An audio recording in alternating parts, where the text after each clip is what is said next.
This is where I keep most of my collection.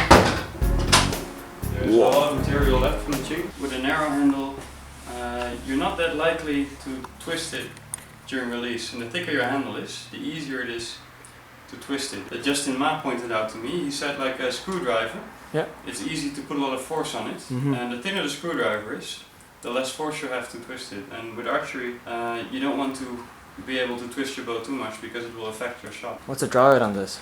This is only 55. Yeah. Yeah, because you have to go all the way from a C. And also what makes Qing bows or Manchu bows so hard to string is the ears are quite long. Yep. So if I pull it now, it's 55 pounds from here to there. But if you string it, you pull it from here to there. And then it's considerably heavier. So this would feel like stringing maybe a 70-pound longbow, something like that, but then coming from a deeper C. They shot really big arrows, and pulling this bow with the long draw length takes more time. Wow. And these things being about 100 gram each,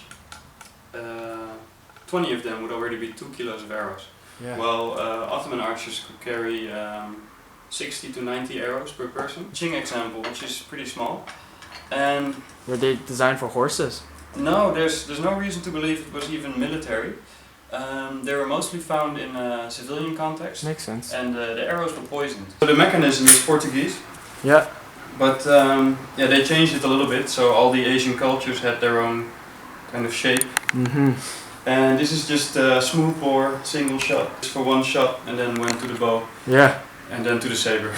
The idea was people are going to protect themselves from a sharp edge. Yeah. So the idea is to, if you don't cut through it, at least you break something. It had to do with training. Most of the people fighting these wars were not professional soldiers but farmers. Yeah. And farmers do this on the land every day. That's true. So give them something that they use this movement. Yeah. And pretty much brute force. Yeah. And the typical military saber is this. It's a single-handed sword.